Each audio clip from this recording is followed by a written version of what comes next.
Hey everyone, and welcome to another exciting episode of If I Knew Then Mom Edition podcast. I'm your host, Maria, and I'm so excited to be here. This podcast is all about real motherhood stories, those unfiltered, powerful lessons we wish somebody would have told us before we became moms. Whether it's about healing, identity, or those tiny humans that somehow teach us more about ourselves than we have ever imagined.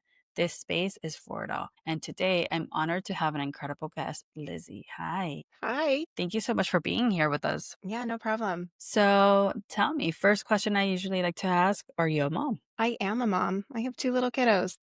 How old are they, if you don't mind me asking? Yeah, they are 6 and 4. Well, I like the 2 years apart. Mine are 2 years apart. It works well in our family. Same here. I think if they would have been a little bit closer to age range, they probably would not have been able to stand each other as much as they like each other right now. Yep. My little girls are good friends, so it's working out so far. We'll see how that changes in teenage years, but right now they love to play. Yeah, the teenage years is a little bit tricky, but I guess it's because they're trying to find more of their personalities and what they like and what they don't like. I have a sister, and I think our hardest part was her stealing my things or me stealing her things. I think those were like the hardest parts of having a Ac- sister. yes, that is so accurate. Yeah. So tell us, how was the beginning of your motherhood journey? Well, the beginning of my other motherhood journey didn't start out quite the way I expected. When I was preparing to get married, I told my husband, like, I want to wait. I want to wait a while. Like, I want to pursue education. Like, I want to kind of hold off on becoming a mother. And it wasn't that I didn't want to be a mom. I think a lot about pregnancy and growing a child and raising a child. Like I think there was a lot of about sacrificing my body that I was like, I'm not ready for that quite yet. I'm just barely getting to have a positive relationship with my body the way it is. I don't really want to be pregnant anytime soon. And then when we did decide to start trying to have children, we struggled with infertility for 2 years anyway. So it was not the start that we thought it would be. It was full of a lot of emotional upheaval and just it was frustrating. But eventually it did work out and we were able to get pregnant and have our oldest daughter. And it did work out, but it wasn't straightforward. Wow. Definitely. How was that when, I hear the different sides, whether the people that are like, yeah, I would like to get pregnant later on, and then automatically they just get pregnant before they even like Hmm. mentally prep, like ready. Yeah. And then the stories like yours, like it took you guys a while to be able to get pregnant. Did you guys was it a natural pregnancy, or did you guys get a little bit of like help? We were able to have a natural pregnancy. We were very close to pursuing IVF. We had talked about adoption if it wasn't something that could work out to have a natural pregnancy. I had to go through a lot of physical healing. I had to change a lot of things about my diet and lifestyle and my body for my body to be able to even carry a pregnancy. So I did a lot of medical treatments and a lot of different procedures, just not necessarily related to pregnancy, but just to heal my body. I had a systemic infection from a botched wisdom tooth extraction that I just intuitively kept feeling like my body couldn't get pregnant while I had this poor health issue. So I had to resolve that first. Hormones were just another thing. Like there was a whole lot going on that once we figured out that we weren't just going to get pregnant instantly, that we had to change about our bodies and heal before we could get pregnant. And I found out I have endometriosis, which was that was probably the biggest barrier to pregnancy being successful. Like, did you find out that you had that before you got pregnant or after pregnancies? It was before, yeah, it definitely before, because as we were testing, trying to figure out, okay, why is conception not working out for us? My doctor pointed out, he's like, you, based on your symptoms, you most likely have endometriosis, and I never actually went and had endometriosis is kind of a tricky thing to get diagnosed because to be diagnosed, they basically have to like do a surgery and a procedure that's very invasive that can almost exacerbate the problem. And so I never actually went that far to get it diagnosed, but it just lined up. All of the symptoms lined up.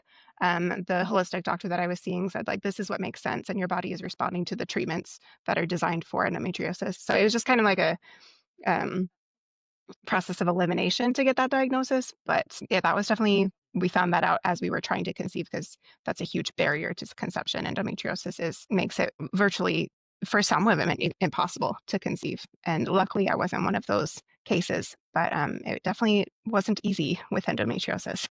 And do you mind explaining to us what that is and some of the Yeah, of symptoms in course. case any of the listeners are wondering? Because, at least for me, I didn't find out that I had PCOS until after both pregnancies. And you're like, how come Yeah. nobody really, talks about this? And what does that even mean? So it'll be awesome for our listeners to know more. Yeah, I'm sure that there are a lot of women out there who have endometriosis and don't even realize that that's something that they should look into.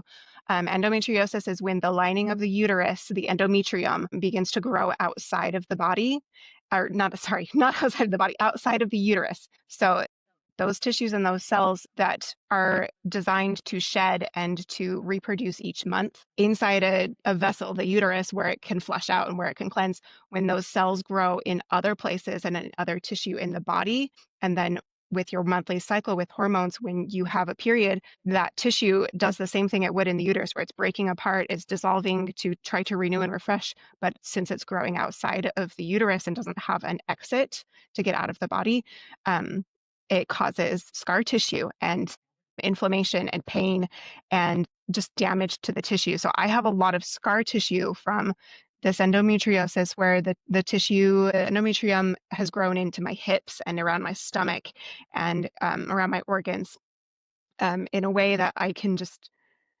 I'm like I mentioned, I never actually like had an internal examination to have this evaluated, but this is just based on how it feels. Like I know my body. I know that this is where the scar tissue is. I can just feel it. But like a lot of adhesions and scar tissue around in my abdomen and in my hips. And so some of the symptoms of when you have endometriosis is that you have extremely painful periods. Like it's not just your uterus cramping, it's like your whole body or like random places like your legs. And that's why that makes sense because that tissue is breaking down and that scar tissue is forming and it hurts so bad. Another symptom of endometriosis is you bleed like a very excessive amount. And I always had the most horrific, painful, huge amounts of blood from my teenage years. And I thought that was normal. I thought that everybody was like wanting to throw up, crying on the floor in excruciating pain every month. I thought that was normal. And nobody as a teenager told me that that's actually not normal. Your body doesn't do that when you have a healthy natural cycle. It all kind of made sense when when I was trying to get pregnant, my doctor's like, yeah, have you ever been tested for endometriosis? Like, have you ever done treatments? And I'm like, no, I don't even know what that is. So I'm sure there are a lot of women who struggle with fertility or with painful periods who don't think to look into endometriosis. And I would definitely hope that that conversation can be opened and that door can be widened for women looking for answers. So Yeah, definitely. Yeah, because at the end of the day, at least they say your period should be like you're cramping and you see like even on movies, like the girl's kind of like just, yeah, holding herself like how bad her cramps are. But the more I learn, it's not supposed to be not normal. either No. it's either you're not supposed to feel pain or maybe just mild, but excruciating pain like that, it's definitely not normal. And it's unfortunate that especially like teenagers do not get told this or we're not educated on this. Yeah. Yeah, and other things that like I had no idea that endometriosis could prevent me from having pregnancies. Like nobody told me that would be something that could basically impact my fertility was having endometriosis. And most of the procedures that are done to remove endometriosis require basically like a surgery to remove the scar tissue, which I come from a very holistic background. I'm pretty crunchy. And to me, the thought of like going in and having a surgery to remove scar tissue is just going to create scar tissue somewhere else or even cause more scar tissue. So, like, I didn't know that there were other ways to help heal endometriosis, like hormone therapy and like diet and like lifestyle changes that can at least remedy some of the pain and reduce the scar tissue. But one good thing about endometriosis, which was true for me, is that if you are able to successfully get pregnant, even with endometriosis, there's this amazing thing where your body can heal when you're pregnant, your body dissolves and heals a lot of the endometriosis and the scar tissue inside your uterus or inside your body repairs during pregnancy. So your next pregnancy can be a lot easier. And like if you struggled to get pregnant with the first, like I did, if you try to get pregnant quickly after that birth, you are more likely to have quicker success, which was kind of what happened to me we even though there's 2 years difference between my children, we expected to struggle for a longer for a couple years or at least 1 year before we got pregnant, but as soon as we started trying, we were successful, which was just a miracle, honestly, that I didn't have the same experience with infertility trying to get our 2nd child here. Wow. The more I learn. Yeah, did you know that? No, I did not know that. Yeah, Yeah. Man, the body's just like wildly amazing. Like just the things that yeah, I can do, especially during pregnancy, yeah. and especially since Pregnancy you is would think so it would be cool. the opposite. Yeah, it's Yeah, it's it's wild just the things that actually happen in your body when you're pregnant, whether it's a positive experience or even the negative ones. Like, I had gestational diabetes, and that right there was so mind blowing because I didn't even know that you could get gestational diabetes in the first place. Like, yeah. what is that? What do you mean that I am only diabetic the next six, like whatever, 4 months that they test you? I'm like, what do you mean?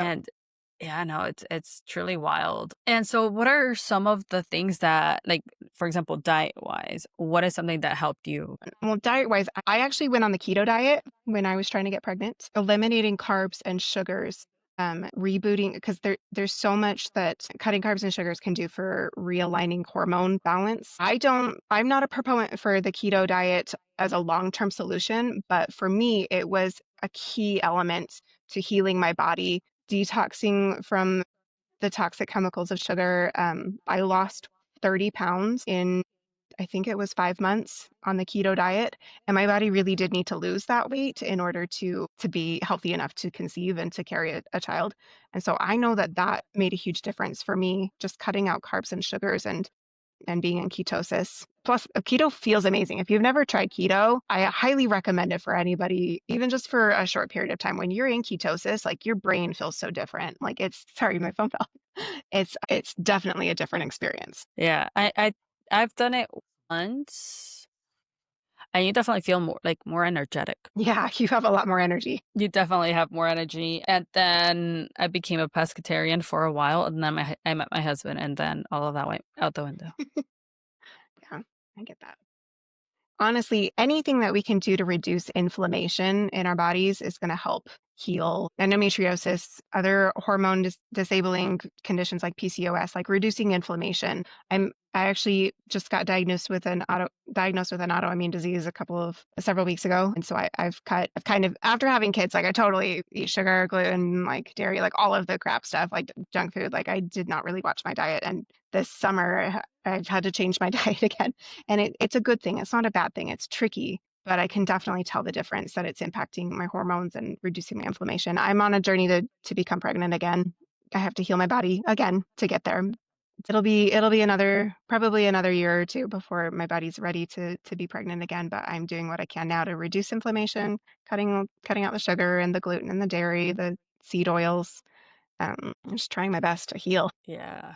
I mean, definitely. It's definitely very important, especially to be able to know what to do and how to heal your body in ways that, at least I've been trying to start figuring out, okay, what can I do to be able to help my PCOS symptoms to like reduce. I don't even know if that's possible or what in the world to do, Oh, because at the end of the day, it's a mild case of PCOS, but yet there's no true like testing done yeah, for it, and just yeah, like what is a higher level PCOS for you? Like, what do you mean? Like, what does it there's no answers, anywhere. For me, it drives me crazy. Like, it really does. And it's very frustrating, but, you know, I love being able to have conversations with somebody like you, because at the end of the day, the more you learn, the more you're able to also help others, or be able to educate. And I have 2 daughters as well. So, those are things that it would be very important to have discussions about, because, maybe one of them can have really heavy periods, and it's like, okay, let's start figuring out what's going on. Like that would yeah. be a flat, little light right there. than if we didn't know or if we Yeah. continue not having these conversations. I think the most important thing we can teach our children, especially our daughters, is how to listen to our bodies. As a massage therapist, that's what I do with a lot of my clients. I have so many women who come in who just have no idea how to even listen to what their body needs and give it what it needs. And in the society that we live in, Western medicine is super important, but there's also a point where like a doctor can't tell you what is going on with your body. Like there is no test that's truly going to explain everything that's going on. Have a connection with your body and understand what the signals is trying to get you to listen to. If you don't understand what it's trying to say, I'm like, you can't trust somebody else either. You have to learn to trust and understand the signals from your body, or you're going to be lost. And these little girls, especially, are going to need that help to know what's going on in their body from an intuitive perspective rather than a medical knowledge or a pharmaceutical solution. I don't believe that drugs can solve a lot of problems, especially if we just have no idea what's going on in our bodies to begin with. I think the medication is more like Band-Aid. Yeah, it kind of Doesn't is. it it just may help the like whatever it is heal a little bit faster, Yeah. maybe, or just make the symptoms feel better, but it does not cure it. What does the curing is your body. And like you said, it is extremely important to start learning how to do like how to listen to those warning signs, because I maybe over 5 different doctors, 6 different doctors, specialists of all kinds to try to Yeah. figure out. And till this day, well, there's no, true testing. Doesn't that just make you feel miserable when they're like, "We don't know what the problem is," and you're like, "Why do I feel this way?" It's awful. Yeah, it is. It's awful because like my energy's super low. I, you know, apparently my vitamin D is low and then the PCOS does Yeah, not help. And the fact that I had stational diabetes, it can come with a lot of baggage, yeah, right? And nobody really talks about that. yeah. And they just tell you like, you have the baby, most likely the diabetes goes away, but that's about it. They don't tell you like, hey, you need to make sure that your diet is like this, make sure that you're not, all of these warning signs. And so it's unfortunate because if you're not asking the right questions, you're definitely not going to get any type of answers. Or if you're relying on a medical professional to give you the answers when you haven't done the research or tested things out on, like, changing your diet and changing your lifestyle on your own. Like, drugs are important. Pharmaceuticals can save lives. I'm not knocking that at all. But, like, if you're just hoping a pill can solve the problems when you're not willing to eat healthy and, like, listen to your body, like, that's not a solution. That's not gonna heal. Yeah, no, like that. Actually, I need to finish listening to that podcast, but there's a podcast right now that they were talking to a doctor that he likes to first go the holistic route Mhm. first and the dieting before he starts prescribing Yeah, medication. And I'm like, that's a good doctor. the things that I would give to be able to find a doctor here in the States that would do that. You can't find somebody like that? Man. Well, at least I haven't been able to. I was getting migraines, and the first thing they did was prescribe me 3 medications. By the way, this appointment was a remote. It was through Zoom. It wasn't even face to face, and I'm telling you that the migraines were like almost 4 to 5 days straight. With like I felt like Oh, a needle just poking through my eye all the way to the back of my head. No MRIs, no testing, nothing, my heck. and prescribed to me 3 different medications. One that I had to take a pill every single day to try to avoid it. The other one in case, whatever, bunch of things. And then like 3 or 4 months later that I was supposed to be the checkup, she was like, "Oh, how's the medication going?" I was like, "I didn't take it. Yeah. I didn't take it." I was like, because my body's so out of whack right now for me to be adding extra things without even Oh, finding yeah. out what the root crew, I'm not going to do it. Yeah. The side effects alone are not worth it, especially when you don't No. even know what they are. Oh, Exactly. So man. you're trying to fix something that we don't even know what to fix, but then you're messing up the other organs. Yeah. No, like, Mm. no. Girl, we need to find you the right doctor. Quick note for parents. Managing family finances can be stressful, right? I've been hearing from a lot of parents who feel the same way. Tools like SoFi and Monarch make it easier to track spending, plan for the future, and feel more confident about your money. Definitely worth checking it out. I'm linking both of them below in the show notes. Make sure to check it out. Yeah, it's like trying to figure out where in the world to go here, at least where I'm located, because it's just that wild. Like literally, how can Yeah. virtually it's like here you go, this is what. And so I told her I was like, no, I would like a more holistic. you know? And then she was like, "Oh, well, if you want like to do more holistic, there's some things that you can do." And I'm here like, we couldn't start that route first to see if that would help me, and then we can go to a more like Yeah.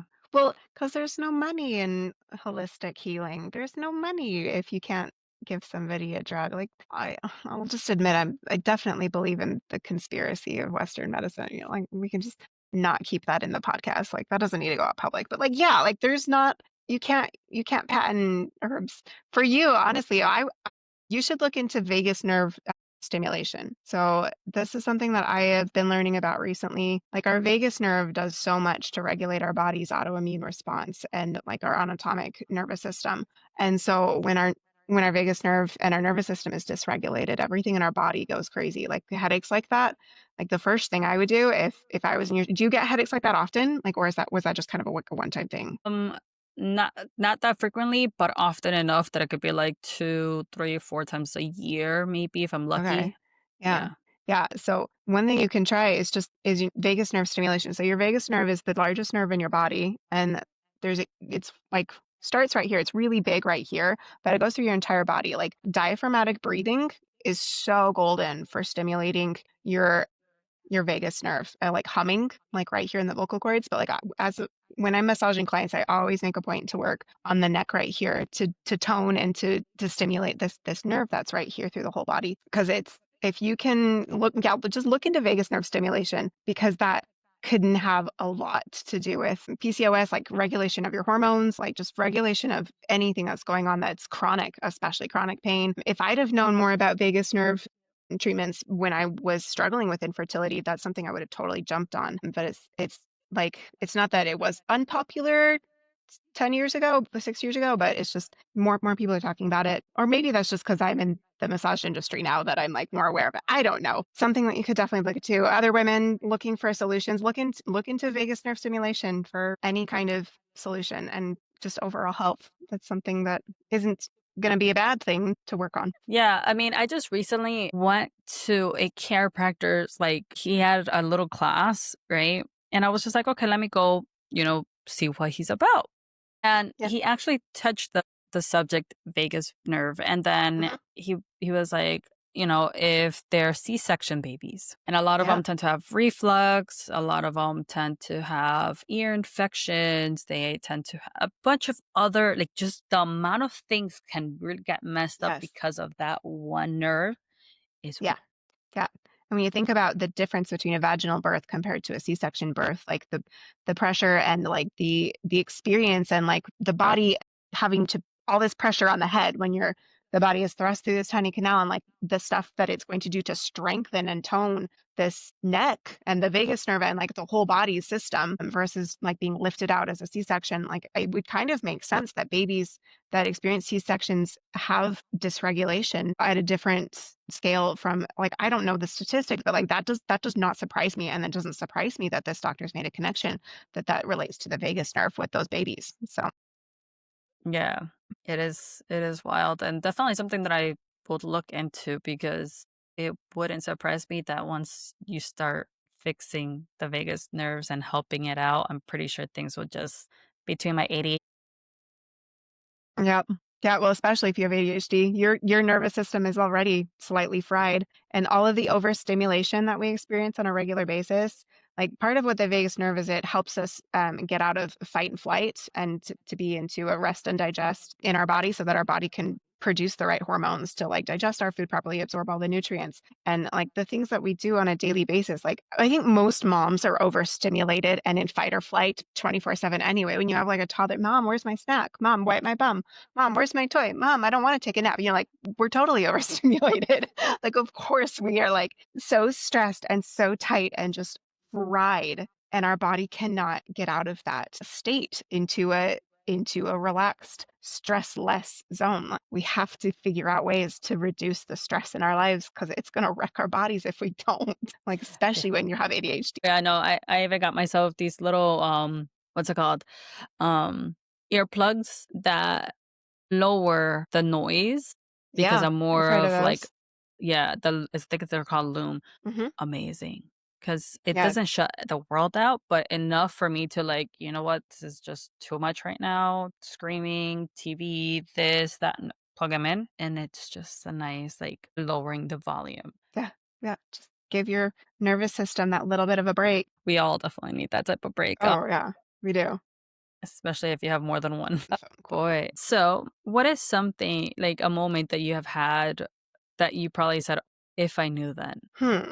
Let's see. I think if I knew how much joy motherhood would bring me, like everybody talks about, oh, it's such a joy, it's a delight to raise children. It's just life changing. Like you hear people say that, but I think if I really genuinely, truly understood what that meant, I would have been 20 times more excited about motherhood. And the joy that I feel every day of raising my little girls, like really transforms life. And like I have purpose and I legitimately do enjoy being a mother. I'm also a business owner and I am an individual and a person.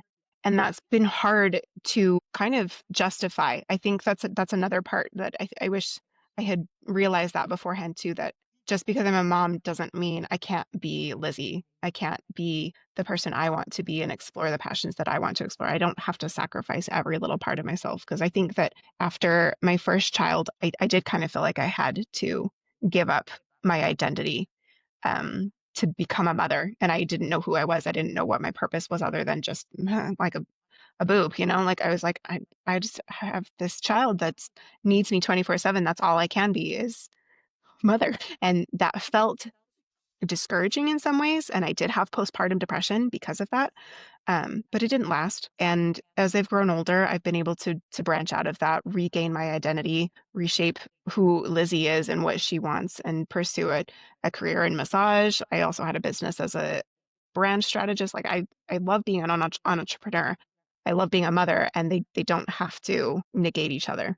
And I think that if somebody had explained that a little bit more in detail to me, but I don't know how that would have been possible. It probably would have been easier to get out of depression if somebody had said, no, like it's okay to still want the things that you want. You don't have to feel guilty for wanting to pursue a career, for wanting to be you and to be apart from your kids for a couple hours a day. Like you don't have to feel guilty about that. So that joy mixed with that still sense of purpose and self is like a beautiful blend of perfection in life that I don't know if a lot of women really are able to grasp and see that. But I've been lucky enough to be able to feel both the joy and then also the freedom to explore who I still am. Definitely, I can tell you this much. A lot of us do not get that. And if we do, it's later in life. And, like you, very early in the game, I kind of learned that, right? Though, do I Yeah. still sometimes feel the guilt of like, leaving my 2-year old probably like screaming out for me, even though dad is around? Yeah, I do. But I also know why I'm doing the things that I'm doing, right? And Yeah. so I love that you mentioned that, and I'm pretty sure anybody that will be listening to this, hopefully, if they are feeling that guilt or like I have to just lose myself to be able to be a good mom, understand that that's not necessarily true, and Yeah. that it's okay to refine yourself, because I don't know, at least the way that I see it, for me, it was more of an upgrade when I became a mom. Definitely more challenging, definitely more overstimulating, Yeah. but You it's a have to level beautiful. up. You really do. You have to level up. You cannot be the same person you were before motherhood. You just can't. And if you're trying to stick in that mode before motherhood, then it's going to be hard. It's going to be really hard. Definitely. Yeah, it's definitely gonna be very hard. But yeah, no, like I'm with you on that one. But do I know a lot of women that do not know that that's a possibility? Yeah, there's a Yeah. lot. It's for me, I think the time that I actually realized that was when I was in a women's retreat. Yeah. I And love women's retreats. Yeah. They're so good. yeah, and when you start hearing, moms that are older than you, their stories, at least for me, were extremely powerful because they all tell you, don't forget to take care of yourself. Don't forget to take care of yourself. And that's like the thing that they try to engrave in you. And I wish more new moms would be able to listen and understand where these, seasoned moms are coming from. How old are you, if you don't mind me asking? I just turned 33. I'm 33 as well. Oh, nice. Yeah, I just turned 33, and I think when I did the retreat, well, it was probably like maybe when I was 30, maybe roughly. And when we're in the circle, we were all talking about, like the hard times. It was I had a stroke, I had a heart attack, high blood pressure, I had breast cancer, all of these different things. And I'm just staring and hearing one story at a time. And I'm pretty sure like I get in trouble with my face expressions. So I try my best to like I try to kind of like calm it down. But I was just like, what? And just looking, just hearing this, and I'm like, oh my God, like it sounds for me, it got scary real Yeah. of like, hey Maria, like, take a step back and understand that you need to take care of you in order to be able to take care of the ones that you want to take care of. Yeah.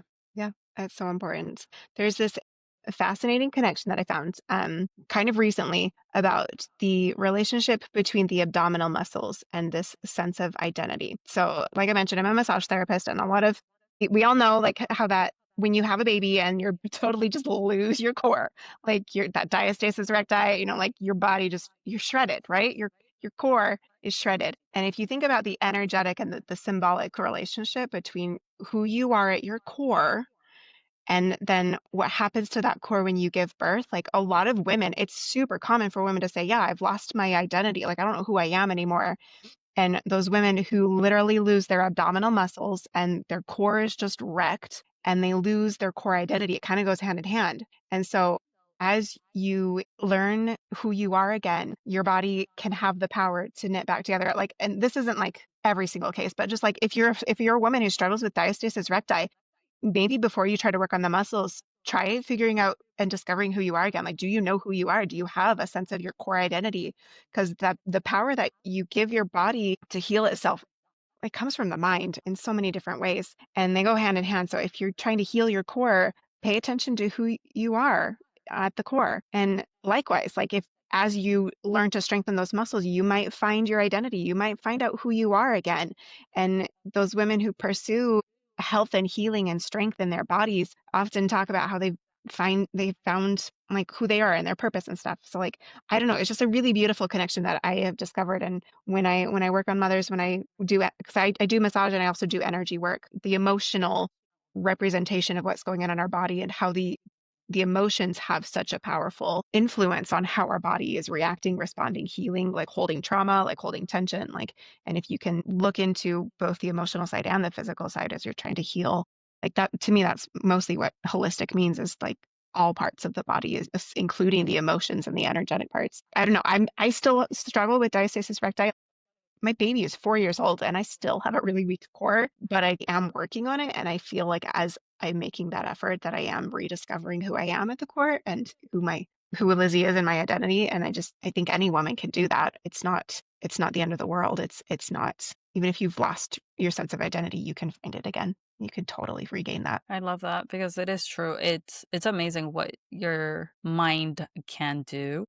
Oh yeah. And like I said, how your body just reacts to it is just, we have choices every day, whether we want to wake up in a very crappy mood or in a very happy mood. And even Hmm. if you wake up in a very crappy mood, apparently, if you just get up and you smile, the more you do it, the more you're conditioning your brain to a Yeah. happier state. So something as small as that can be such a tremendous thing for your body to be able to just start feeling happiness and some joy is just tremendous. Imagine, and it is true. I mean, think of, if I were to think about it, especially how society has always like put engraved in our heads that we have to have like a certain core and we have to look a certain way and Yeah. all of this, and then you become a mom, and then even if you didn't have like that perfect flat stomach or whatever, Yeah. society wanted to bring on to us. And I love the fact that my girls are not growing up in that type of standard anymore. Loving Yeah. the new Things are models and singers. changing. It's good. It's definitely good. Yeah, I'm loving it. And all of that, of course, mentally is just going to really affect you because you're like, oh, I'm no longer that, at least for me, I'm no longer that weight or I'm no longer this. And Yeah. that doesn't look like me. I no longer feel that way. Yeah. And wow, you know what? Thank you so much because I never thought about it. And I'm going to be working on that Yeah. And because it's not necessarily even about being skinny or having a flat stomach, but like having a strong core. Like your core is what holds your whole body up. Like it changes your posture. Like if your core is weak, it's easy to have low back pain and your a posterior pelvic tilt and your legs hurt. Like, and it all kind of goes back to your core. It's something to be aware of that like when you feel like you don't matter, that you like don't know who you are, like you have this slumped posture, you're not strong, like you're not upright and stable. Like I think more than anything, having core strength is about stability and like being grounded and like nothing's gonna push you over, nothing's gonna knock you over. But like when you have a totally shredded core, like even when you're pregnant, you know, like somebody taps you and you topple over, your balance is gone because you don't have that same core strength. But yeah, like definitely, I think that any woman should be aware that there's a relationship between those two things. So something to think about. Definitely. Thank you so much for bringing that up because that Yeah. is so true. I started feeling my backache and I'm like, oh man, that's right. Oh yeah. Like, hug my Yep. stomach and like hold that, that Yep. core in so that way it gives me the back because Yeah. yeah, it's especially having kids, you definitely forget that part. You forget that. Just have to be aware of our core. I pick up my 4-year-old and I'm like, oh my gosh, my body hurts. I can't do that. And it's like, I need to go work out and strengthen these muscles. They are so sad and flabby. I'm right there with you. My 2-year-old, I carry her and I'm like, oh my God, like you're getting really heavy. And so I try Yeah. to stand up, but then I stand up like with my back curved and I was like, no, like that starts hurting more. I'm like, okay, Yeah. sticking your stomach, like to start straightening out that core again. It's just like, oh my goodness, there's so much things to like keep in mind, like the Yeah. breathing, the this, the that. How are you holding the baby? Because then if you're putting her like this, then you're like making your hips all like crooked and your pelvic bones, and Yeah. then your everything does Yeah. start at the core. Yeah. It does start at the core. And everything starts with your identity. Like if you don't know who you are, can you really succeed at anything in life if you don't know who you are and what your purpose is? I'm a member of the Church of Jesus Christ of Latter-day Saints, and it's like identity is related to God and like who we are related to God. Like that's a huge part of me and who I am, and also a huge part of our culture in my church. But like I know plenty of people who don't have that solid sense of identity. Like they don't know who they are, what their purpose is, and like why they're even here on earth or why motherhood is important, like why being a mom is so special. Like I think if you can't find those that meaning in life and that identity, like what's the point of anything? Like in a lot of ways, just like if you don't have that core, like you're nothing else in your body is really going to be strong. Yeah, definitely very challenging when you feel lost. But I think also the beauty of feeling lost is being able to find yourself or recreate yourself or Yeah, having that opportunity to, I don't know, at least that's how I see it because like you, I had postpartum depression with my first and I didn't know what the heck I wanted to do in life. I didn't know what I liked anymore. I stopped liking things that I thought I liked before. It was so many things and just motherhood of in of itself and the work of who is Maria has been a journey of in of yeah, itself and trying to find. And then on top of that, I think once you hit 30, that's another phase of life that just that's like another journey. brings and I'm pretty sure once we hit 40, that's a different one, all of these Yeah, things. You know, I believe that life overall, we're constantly growing, we're constantly changing. And so I think the idea that we're always going to be exactly the same, I wouldn't want to be exactly the same how I was even 10 days ago. yeah. Well, and that's not the purpose of life. The purpose of life is to progress and to change and to grow and to become something better. Like you said, it's a journey. And it's not just one journey, it's many. It's like an odyssey. Like there's journey after journey and maybe a period of rest in between and then you got to go off on another another healing journey or another life crisis journey, like another decade birthday journey. And like we have to we have to always be moving forward because otherwise what's the point? Exactly. Exactly. Yeah, no, it's pretty wild. And the beauty of it is that we get to see our girls grow up and just see their journey and Yeah. how they evolve. So, on that note, if there's any listeners that would like to reach out to you, where can they find you? They can find me at my business website, which is willowwaitwellness.com. I do massage locally in Provo, Utah, but I also do virtual energy work. That's not something you can necessarily find on my website, but if there's any mothers out there who are looking for a mentor or somebody who can help them with their mindset about mothering or life in general. Like that's something I love to do just as an energy worker and just a mindset coach. You can find me at willowaitwellness.com. We can put a link in your, wherever you're posting your podcast. Most definitely. I'll be putting the link below, and you will find the podcast almost everywhere where I can post the Groovy. podcast. I will probably be there. So that is where Yay. you can find you. So on that note, I will be putting everything on below in the description. So that way, if you want to contact Liz, you can go ahead and find her. And if this resonates with you, and hey moms, if today's episode resonated with you, I just want to quickly mention, I help moms reclaim rest, balance, and peace of mind through personalized sleep and life coaching plans. If you want extra support, you can book a free consultation with me anytime. I'm linking all the details in the show notes below. And don't forget to subscribe, share, and like so you never miss an episode. Stay tuned.